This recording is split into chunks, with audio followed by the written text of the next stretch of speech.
નમસ્કાર, પ્રવેગ ટીવીમાં આપનું સ્વાગત છે। હું છું ભદ્રેશ। આપ જોઈ રહ્યા છો પ્રવેગ પ્રાઇમ ટાઈમ। સમાચારની શરૂઆતમાં એક નજર કરીએ હેડલાઇન્સ પર। ગાંધીનગરમાં કમલમ ખાતે ભાજપની મહત્વની બેઠક યોજાઈ। ભાજપ પ્રદેશ અધ્યક્ષ પાટીલના વરદ હસ્તે અનેક કોંગીજનો ભાજપમાં જોડાયા।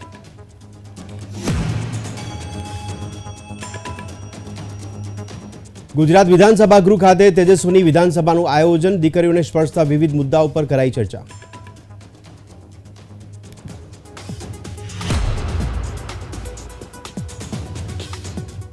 પ્રધાનમંત્રીએ કર્પૂરી ઠાકોરને તેમની જન્મ શતાબ્દી પર કર્યા નમન। સમાજ અને રાજનીતિ પર કર્પૂરી ઠાકોરની અપ્રતિમ અસર વિશે શેર કર્યા વિચારો।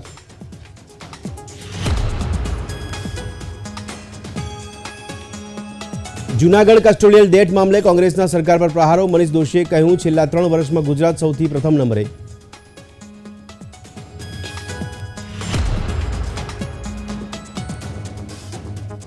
જૂનાગઢ ખાતે પ્રજાસત્તાક દિનની રાજ્યકક્ષાની ઉજવણી કરાશે। પરેડ સહિતની પ્રસ્તુતિઓનું ફાઇનલ રિહર્સલ કરાયું।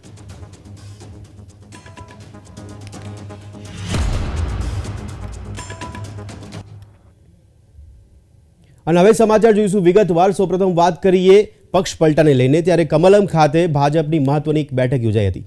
આગામી લોકસભાની ચૂંટણીને ધ્યાનમાં રાખીને આ બેઠકમાં મહત્વપૂર્ણ ચર્ચા કરવામાં આવી હતી। મુખ્યમંત્રી ભૂપેન્દ્ર પટેલ અને પ્રદેશ અધ્યક્ષ CR પાટીલ આ બેઠકમાં ખાસ હાજર રહ્યા હતા। બેઠકમાં ભાજપના ધારાસભ્યો, સાંસદો અને મંત્રીઓ પણ ઉપસ્થિત રહ્યા। આ બેઠકમાં રાજ્ય સરકારના સંગઠન મહામંત્રી રત્નાકરજી પણ ઉપસ્થિત રહ્યા હતા।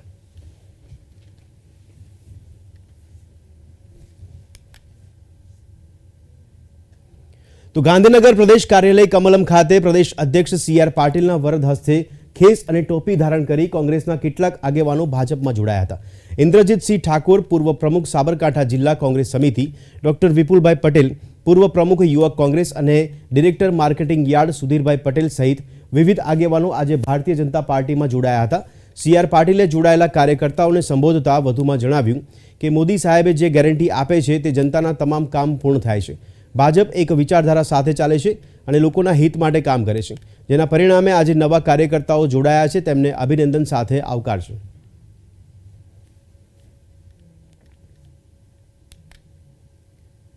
તો કોંગ્રેસની સ્થિતિ એક સાંધે ત્યાં તે તૂટે તેવી થઈ ગઈ છે। આંતરે દિવસે કોંગ્રેસના ટોચના નેતાઓ અને ધારાસભ્યો પાર્ટીને રામ રામ કરીને ભાજપમાં જોડાઈ રહ્યા છે। આજે સાબરકાંઠામાં પણ સહકારી આગેવાન એવા વિપુલ પટેલ મોટી સંખ્યામાં સ્થાનિક નેતાઓ અને કાર્યકરો સાથે ભારતીય જનતા પાર્ટીમાં જોડાયા છે। ત્યારે બીજી તરફ અર્જુન મોઢવાડિયાની પણ કોંગ્રેસને રામ રામ કરવાની ચર્ચાઓ ચાલી રહી છે। જોકે મોઢવાડિયાની ચર્ચા એવા તો જોરશોરથી ચાલી કે તેમણે સોશિયલ મીડિયાના માધ્યમ એક્સથી સ્પષ્ટતા કરવી પડી હતી કે તેઓ કોંગ્રેસ છોડવાના નથી।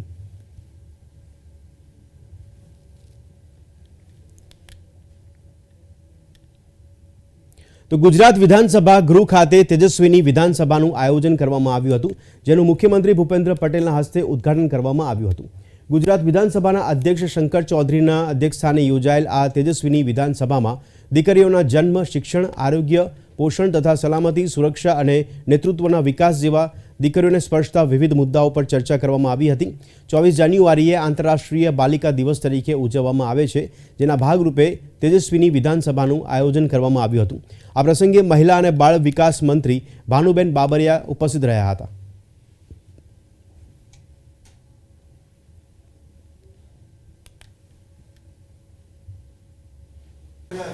ગુજરાત વિધાનસભા અને રાજ્ય સરકારના મહિલા અને બાળ વિકાસ વિભાગ તેના માધ્યમથી આજે બાલિકા દિન નિમિત્તે તેજસ્વીની વિધાનસભા માટેની એક વ્યવસ્થા કરવામાં આવી।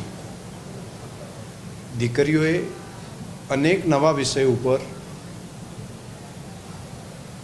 કેટલાક મિનિસ્ટર બન્યા, કેટલાક અધ્યક્ષ, ધારાસભ્ય અને પોતે વિધાનસભા ગૃહની કાર્યવાહી કઈ રીતે કરી શકાય તેની પણ આપણને આનંદ થાય તે પ્રમાણેની તેમણે કાર્યવાહી પૂર્ણ કરી। ગુજરાત સરકાર મહિલા અને બાળ વિકાસ વિભાગ અને વિધાનસભાના સંયુક્ત ઉપક્રમે આજે તેજસ્વીની વિધાનસભાનું વિધાનસભા ગૃહમાં આયોજન કરવામાં આવ્યું હતું। એ જ રીતે સમગ્ર ગુજરાતમાં કોર્પોરેશનમાં 8 મહાનગરપાલિકામાં જનરલ બોર્ડ અને આપણા જિલ્લાઓમાં 33 જિલ્લાઓમાં સામાન્ય સભાનું આયોજન કર્યું હતું. એકી સાથે એક જ સમયે આ કાર્યક્રમ ચાલુ થાય અને પૂર્ણ થાય એવું સંપૂર્ણ આયોજન કરવામાં આવ્યું હતું. અને તેજસ્વીની વિધાનસભામાં આપણી જે અમદાવાદ સમરસ છાત્રાલય છે એ છાત્રાલયની વિદ્યાર્થીનીઓ તેમજ અમારી જે બાલિકા પંચાયત છે એ બાલિકા પંચાયતની સમગ્ર ગુજરાતમાંથી એ દીકરીઓ તેમજ કિશોરીઓ અને ગાંધીનગરની દીકરીઓ આમ કુલ 182 દીકરીઓ અહીંયા પાર્ટિસિપેટ થઈ હતી અને ખૂબ સરસ રીતે દીકરીઓએ આ વિધાનસભામાં ભાગ લીધો. વ્યક્તિગત અનુભવ તો મારા માટે બહુ ગર્વની વાત છે કે મને ચૂંટાયા વગર સીધો સીએમ બનવાનો મોકો મળ્યો. ભલે વન ડે, પણ વન ડે એટલે સીએમ એટલે બહુ મોટી પોસ્ટ છે, એનો મને ખૂબ જ ગર્વ છે. અને ખરેખર બધી જ દીકરીઓને રાજકીય રીતે સક્રિય બનવું જોઈએ અને વિધાનસભા સુધી પહોંચવું જોઈએ, એ સંદેશ હું દીકરીઓને આપવા માગું છું અને સર્વેને બાલિકા દિવસની શુભેચ્છાઓ પાઠવું. અને હવે વાત કરીએ સ્વાગત કાર્યક્રમની. તો મુખ્યમંત્રી ભૂપેન્દ્ર પટેલની અધ્યક્ષતામાં આવતીકાલે એટલે કે 25મી જાન્યુઆરીના રોજ રાજ્ય કક્ષાનો સ્વાગત ઓનલાઈન જન ફરિયાદ નિવારણ કાર્યક્રમ યોજાશે, જ્યાં મુખ્યમંત્રી ઉપસ્થિત રહીને નાગરિકોની રજૂઆતો, પ્રશ્નો સાંભળશે.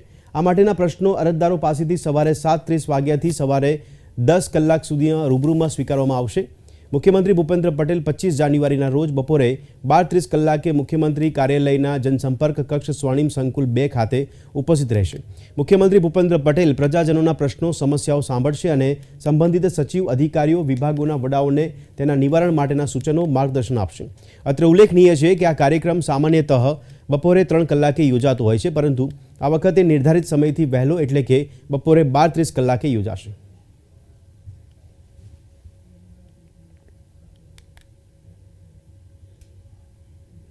તો ગુજરાત હાઈકોર્ટ ખાતે ન્યાયાધીશ પ્રણવ શૈલેષ ત્રિવેદીનો શપથ ગ્રહણ સમારોહ યોજાયો હતો.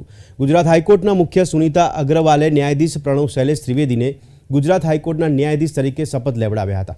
ગુજરાત હાઈકોર્ટની ફર્સ્ટ કોર્ટમાં યોજાયેલ આ શપથ ગ્રહણ સમારોહમાં ગુજરાત હાઈકોર્ટના ન્યાયાધીશો, એડવોકેટ જનરલ કમલ ત્રિવેદી સહિત વરિષ્ઠ વકીલો તથા અધિકારીઓ ઉપસ્થિત રહ્યા હતા. જાણીતા એડવોકેટ પ્રણવ શૈલેષ ત્રિવેદીને ભારતના રાષ્ટ્રપતિ દ્વારા ગુજરાત હાઈકોર્ટના જજ તરીકે નિયુક્ત કરવામાં આવ્યા છે.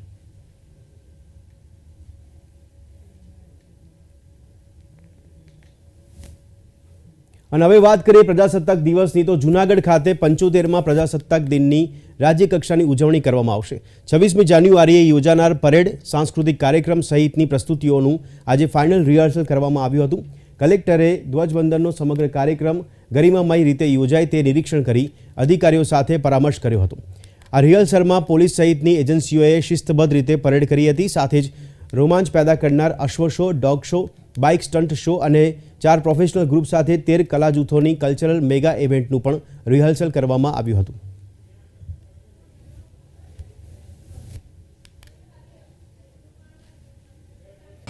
આગામી 26 જાન્યુઆરી અહીંયા જૂનાગઢ ખાતે 75માં પ્રજાસત્તાક દિવસની ઉજવણી રાજ્યકક્ષાની થવા જઈ રહી છે, ત્યારે એમનું આજે ફાઇનલ રિહર્સલ છે. માનનીય ડીઆઈજીપી શ્રી નિલેશ જાજડિયા સાહેબના એમના અધ્યક્ષસ્થાને આ કરવામાં આવેલું છે અને આગામી પરેડ છે ખૂબ સારી રીતે ઉજવાય એ માટેની તમામ અહીંયા ગ્રાઉન્ડની જે સાંસ્કૃતિક કાર્યક્રમથી માંડી અને પોલીસની અલગ અલગ ઇવેન્ટ છે એમનું આજે પરેડ સહિતનું નિરીક્ષણ કરવામાં આવેલું છે. તો લખનૌમાં પણ પરેડની તૈયારી જોવા મળી હતી. લખનૌમાં 75માં ગણતંત્ર દિવસની પરેડનું ફૂલ ડ્રેસ રિહર્સલ કરવામાં આવ્યું. આ પરેડમાં T-90 tank, K-9 Vraj gun તથા 155 બોફર્સ ગન અને સાથે BN-21 grand rocket launcher, Sarvatra bridge multi span mobile system અને આકાશ મિસાઇલ સિસ્ટમે પરેડમાં પોતાનું કૌશલ્ય દર્શાવ્યું હતું.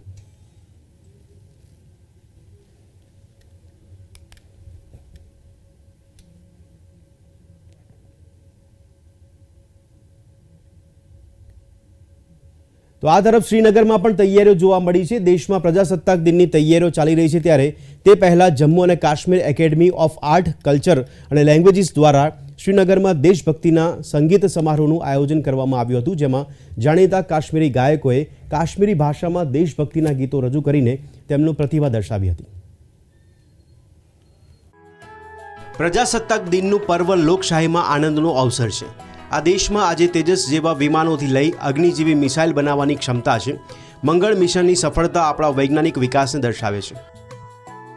हमारा ये प्रोग्राम पैट्रियाटिक सॉन्ग्स पर है और हुब्बुल वतनी के जज्बे से ये जो है ये मौसीकी का प्रोग्राम ऑर्गेनाइज किया गया है। आप जानते हैं कि इस वक्त मुल्क भर में जश्न जमहूरिया जो है मनाया जा रहा है और एकेडमी में बहुत सारे ऐसी तकरीबात जो हैं उनका इनेकाद किया जा रहा है। उसमें से एक ये भी था, इसमें मैक्सिमम जो कश्मीरी शोरा का हुब्बुल वतनी पर मबनी कलाम है उसको यहाँ जो है कंपोज करके आवाम के सामने जो है वो पेश किया गया है।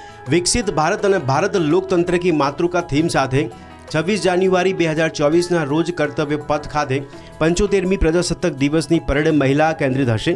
આ ઇવેન્ટ કલાકારો અને ઉત્સાહીઓને એક સાથે લાવી એકતા અને ગૌરવની ભાવનાને પ્રોત્સાહન આપે છે। हम सब इस कंट्री में रहते हैं और हमारा फ़र्ज़ बनता है कि हम इस दिन को अच्छे तरीके से मनाएं और पूरी दुनिया को ये पैगाम दें कि हमारा भारत महान है।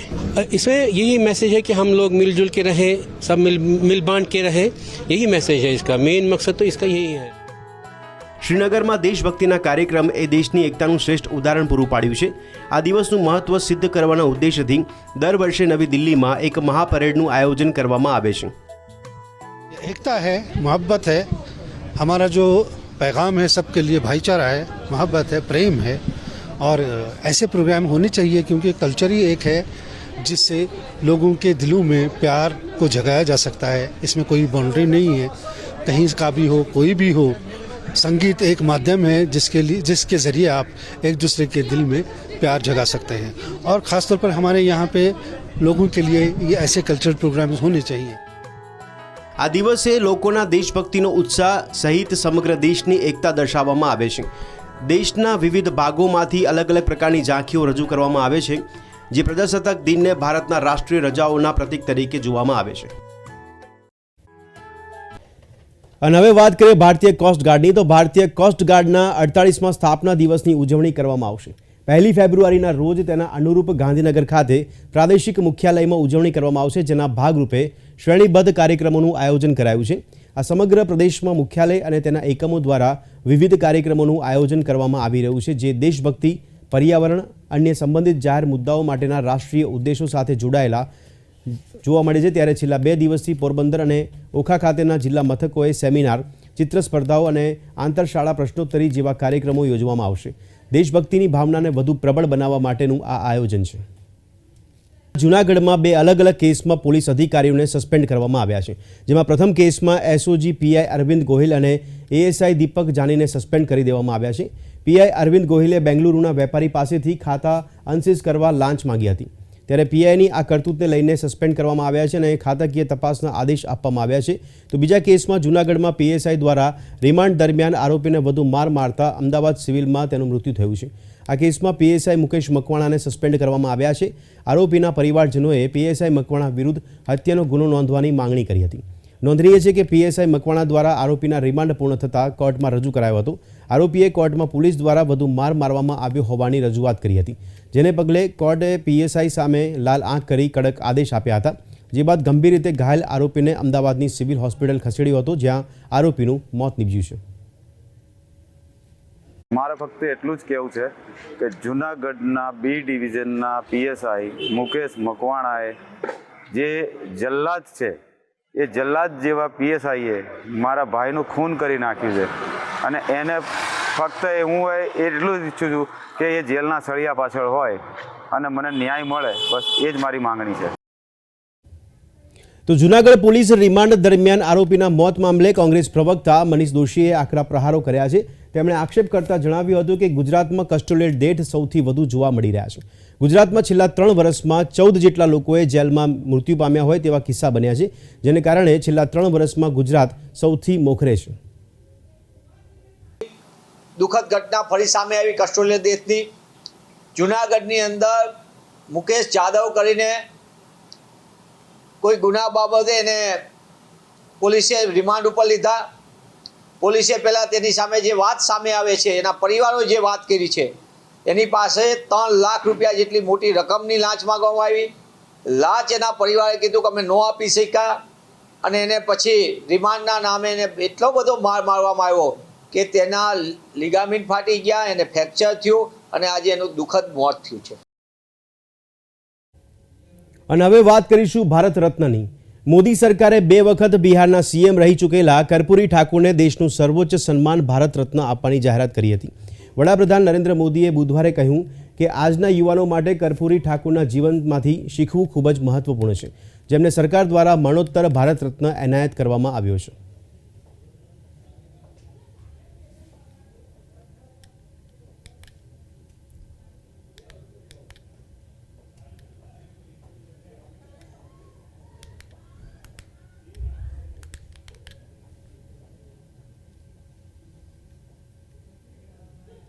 તો કેન્દ્ર સરકારે બિહારના 2 વખત મુખ્યમંત્રી રહી ચૂકેલા કર્પૂરી ઠાકોરની આજે એટલે કે 24મી જાન્યુઆરીએ 100મી જન્મ જયંતિ પર મરણોત્તર ભારત રત્ન આપવાની જાહેરાત કરી છે. તેઓ બિહારના પ્રથમ બિન કોંગ્રેસી મુખ્યમંત્રી રહ્યા હતા.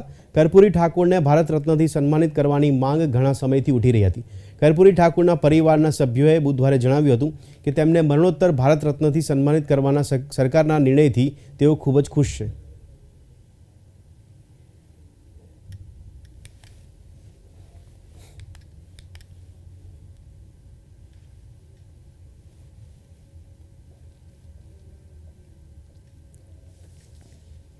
અને હવે સમાચારોમાં વાત કરીશું લોકસભા ચૂંટણીને લઈને. તો દેશમાં લોકસભા ચૂંટણીને લઈને રાજકીય પક્ષો કવાયતમાં લાગી ગયા છે. ત્યારે મહત્વનું છે કે વર્ષ 2024ની લોકસભાની ચૂંટણીને હવે ગણતરીના મહિનાઓ જ બાકી રહ્યા છે. ત્યારે આંધ્રપ્રદેશમાં કોંગ્રેસે આ વર્ષના અંતમાં યોજાનારી લોકસભા અને વિધાનસભાની ચૂંટણીઓ માટે સંભવિત ઉમેદવારો પાસેથી અરજીઓ મેળવવાનું શરૂ કર્યું છે. રાજ્યમાં 175 સભ્યોની વિધાનસભા અને 25 લોકસભા બેઠકો માટે ચૂંટણી યોજાશે. કોંગ્રેસ દ્વારા ડોનેટ ફોર દેશ એપ પણ લોન્ચ કરવામાં આવી છે. તો આસામમાં રાહુલ ગાંધીની ભારત જોડો ન્યાય યાત્રા દરમિયાન થયેલા ઘર્ષણ બાદ કોંગ્રેસ તરફથી સતત પ્રતિક્રિયાઓનો દોર ચાલી રહ્યો છે. રાહુલ ગાંધીની સુરક્ષાને લઈને કોંગ્રેસ પાર્ટી કેન્દ્ર સરકાર પર આરોપ લગાવી રહી છે. ત્યારે ભાજપના સાંસદ રાજીવ પ્રતાપ રૂડીએ બુધવારે આરોપોને નકારી કાઢ્યા છે. રૂડીએ કહ્યું કે રાહુલ ગાંધીને કેન્દ્ર સરકાર દ્વારા Z+ સુરક્ષા પૂરી પાડવામાં આવી છે અને કોંગ્રેસ દ્વારા કરવામાં આવેલા આરોપો માત્ર આ મુદ્દાનું રાજકીયકરણ કરવા માટે છે. Every political person is obliged and given a security, and I believe Mr. Rahul Gandhi has been given Z+ security covered by the CRPF, and that has been given by the central government. And even where the dignitary or the VIP visits the state government provides them the security which is equivalent. Having said that, I don't think there is any absence of security for Mr. Rahul Gandhi, and any political person, if he thinks he is not covered well, he can always make a request. But here the idea is not to seek a security. Here the idea is to politicize the issue, and that is very unfortunate. અને હવે સમાચારોમાં વાત કરીએ અયોધ્યાની.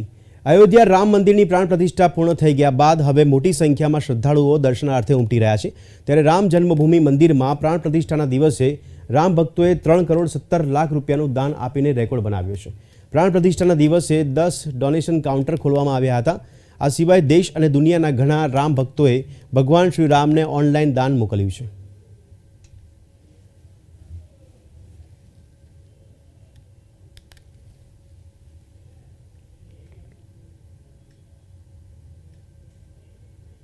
તો અયોધ્યામાં પ્રાણ પ્રતિષ્ઠા બાદ મોટી સંખ્યામાં શ્રદ્ધાળુ રામનગરી પહોંચી રહ્યા છે. એવામાં મંગળવારે 5 લાખ લોકોએ રામલલ્લાના દર્શન કર્યા હતા. આ દરમિયાન ભારે ભીડને કારણે કેટલીક અવ્યવસ્થા પણ સર્જાઈ હતી. હવે યુપી સરકારે શ્રદ્ધાળુઓની ભીડને જોતા મહત્વપૂર્ણ નિર્ણય કર્યો છે. અયોધ્યામાં રામલલ્લાના દર્શન હવે રાત્રિના 11 વાગ્યા સુધી થઈ શકશે. તો અયોધ્યામાં પ્રાણ પ્રતિષ્ઠા બાદથી મોટી સંખ્યામાં ભક્તો રામનગરી પહોંચી રહ્યા છે. એવામાં મંગળવારે રામલલ્લાના દર્શન કરવા માટે શ્રદ્ધાળુઓની ભારે ભીડ જોવા મળી, જે દરમિયાન ભારે ભીડને કારણે અરાજકતા જોવા મળી હતી. ત્યારે આજે ભીડને નિયંત્રિત કરવા માટે રામ મંદિરમાં પ્રવેશવા અને બહાર નીકળવા શ્રદ્ધાળુઓ માટે ચેનલો બનાવવામાં આવી છે. कल की जो व्यवस्था थी और जो आज की व्यवस्था है उसमें केवल इतना ही परिवर्तन है कि हमने क्यू का बेटर प्रबंधन जो है, जो लोग घुस रहे हैं उनको हम कैसे ले जा रहे हैं और कैसे निकाल रहे हैं, इसके लिए हमने डेडिकेटेड चैनल्स बना रखे हैं. उसके तरफ से लोग एक तरफ से जा रहे हैं, दूसरी तरफ से निकल रहे हैं. अब यहाँ चीजें पूरी तरीके से अनुकूल है और नियंत्रण में.